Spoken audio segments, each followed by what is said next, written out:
ዩናይትድ እጅግ ወሳኝ የተባለ ነጥብ ጥሏል።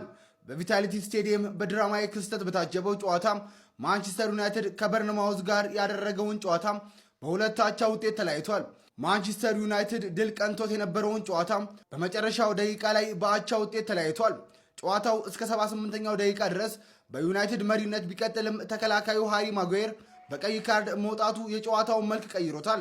ይህንንም ተከትሎ የተሰጠውን የፍጹም ቅጣት ምት ጁኒየር ክሩፒ 81ኛው ደቂቃ ወደ ጎል በመቀየር ለበርንማውዝ ወሳኝ የሆነች የአቻነት ግብም አስቆጥሯል። ዩናይትድ ይህንን ጨዋታ ማሸነፍ ቢችል ኖሮ ሁለተኛ ላይ ከሚገኘው ከማንቸስተር ሲቲ ጋር ያለውን የነጥብ ልዩነት ወደ 4 ማጥበብ ይችል ነበረ። በዚህም አሁን ላይ ማንቸስተር ዩናይትድ በ55 ነጥቦች በሶስተኛ ደረጃ ላይ እየተከተለ ይገኛል።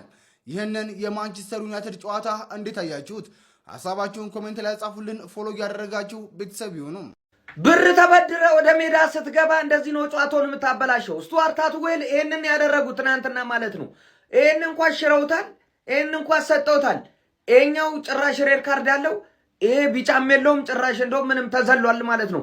ኳሱ ሄዶ ግን እዛ ገብቷል። ቦርንሞዞች ማስቆጠር ችሏል ማለት ነው። አማድ እዚህ ጋር ፎል ተሰርቶብኛል ብሎ ጠይቆ ነበረ ማለት ነው። ነገርየው እንዴት ነው መሰለ ያራዳ ልጅ፣ ይሄ ኳስ የመጨረሻ ነው። በቃ ተጫዋቹና በረኛው ነው ቀጥ ለቀጥ የተገናኙት ማለት ነውና ማጉዌርም ደግሞ ከኳሱ ልጁ ላይ ነው ፎከስ ያደረገው የነበረውና ቀይ ካርዱም ፔናልቲውም የሚያሰጥ ነው የኛው ጨዋታ ማለት ነው። የኳስ አማድ ጋር ደግሞ ስንመለከት ጨዋታው ለምንም ጥያቄ የኳስ ፔናልቲ የሚያሰጥ ነበረ ማለት ነው። ዳኛው ለምን እንደዘለሉት አይታወቅም። ነገሩን ግን በጣም ያከበደው ኳሱ ሄዶ እዛ መግባቱ ነው ማለት ነው። ምክንያቱም ዳኛው አጠገባቸው ነበረና ምንም አያሰጥም ብሎ ሽሮት የነበረ ሲሆን ሄዶ ግን እዛ ገብቷል ማለት ነው። ቫር በሚያይበት ጊዜ ይሄኛው ኳስ በቃ ምንም ጥያቄ በሌለው መልኩ ማለት ነው ማሰጠት መቻል ነበረበት ማለት ነው። ስለዚህ በዛ ምክንያት ይመስለኛል የተሻረው። ያው የታወቀ ነው እንግሊዝ ዳኞች ግራም ያጋቡ ነው። ተጨቃጫቂ ሚስትን ያለቻቸው መሰለኝ ሄደው ሲገቡ ይቀያየራሉ። ያራዳ ልጆች የታወቀ ነው።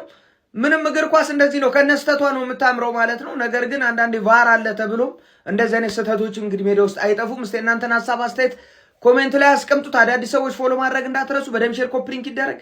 ይመቻችሁ። ዩናይትድ በገዛ እጁ ችግር ውስጥ እየገባ ነው ያለው። የቶፕ 4 ጥያቄ አልነበረም ሰሞኑን። አሁን ግን ነጋሪት እየደበደበ ኑ ልንሸራተት እችላለሁ፣ ከቶፕ 4 ልወጣ እችላለሁ፣ ኑና ተፎካከሩኝ እያለ ለአስቶን ቪላ፣ ለቼልሲ፣ ለሊቨርፑል ጥሪ እያቀረበ ነው ያለው በገዛ እጁ ማለት ነው። የዳኝነት በደል የምትሉ ልጆች ደግሞ ሰዎችም አላችሁ። ዩናይትድ በዚህ ጨዋታ ላይ በዳኝነት አልተበደለም ወይ? እንክት ተደርጎ ተበድሏል። ግን ወንድሜ እንግሊዝ ፕሪሚየር ሊግ ላይ ያላለቀሰ ክለብ አለ ወይ? በዳኝነት ያላለቀሰ ደጋፊ አለ ወይ? ለአንተ ብቻ የተሰጠ መጥፎ ድል አይደለም ወይም መጥፎ ግንባር አይደለም የዳኝነት ጉዳይ እንግሊዝ ፕሪሚየር ሊግ ላይ ማለት። ግን ዩናይትድ ከዳኝነት ውጪ ጥሩ ነበር ወይ? አልነበረም። ቶፕ 4 ውስጥ እርስ በርስ ያገኙታል ዩናይትድን። ዩናይትድ መጠንቀቅ አለበት። ብሩኖ ፈርናንዴዝ 17ኛ አሲስት ፕላስ ደግሞ ጎልም አስቆጥሯል በፔናልቲ ማለት ነው። አስገራሚ ጊዜ እያሳለፈን ያለው የአንድ ወር የለቅሶ ጥቅል ይላል። ከአንድ ወር በኋላ ድጋሚ ስለምትጫወቱ እስከዛ ጥቅል ኤክስፔር ያደርጋል። እሺ አትጨናነቁ። እንዳታሳልፈው ብራዘር፣ እንዳታሳልፈው። ይሄንን ጭዌም አላጮትሽ ነይ ተጠጊ ብራዘር። አሊ ማጉዌር አንድ ቀይና አንድ ፔናልቲ አሰጥቶ ሻጋለ በሲክስ ብራዘር። እኔ ነጃ በስማ በርንማውዝ ሰከንዳፍ ምን ይዞ ነው የገባው? ኤአይ ነው እንዴ ብራዘር? ማንቸስተር ዩናይትድ ምሽት ከበርንማውዝ ጋር ባረጉት ጨዋታ ፈርስት ሃፍ ባዶ፣ ሰከንድ ሃፍ 2 አቻ ወጥተው ነጥብ ተጋርተዋል። እንግዲህ ከቼልሲ ጋር ያላቸውን ነጥብ ፍትጊያ በ6 ነጥብ አሳንሰውታል። ዛሬ ምሽት ቼልሲ የሚያደርገውን ጨዋታ ከኤቨርተን ነው። ቀለል አድርገን እናሸንፋለን። ሼር ኮፒ ሊንክ ሪፖስት ይደረግ። ቤተሰብ የፈለጋችሁትን ሀሳብ አስተያየት በኮሜንት ላይ አስቀምጡ። በቀይ የሚያሸንፈው ቼልሲ ነው። ለንደንስ ብሉ። ይቻማችሁ። ጠላት ለማንቸስተር ዩናይትድ አይተኛም። ተንበርክካ ስትቋጠር የነበረችው ደጋፊ ተሳክቶላታል። ትናንት ምሽት ማንቸስተር ዩናይትድ ከበርንማውዝ ባደረጉት ጨዋታ ላይ ማንቸስተር ላይ የመጀመሪያው ግብ ሲቆጠር ፍጹም ቅጣት ምቱን ሳታገቡት ቫር ምን አረጋችሁ እያለች ነበር ስቀልድ የነበረችው።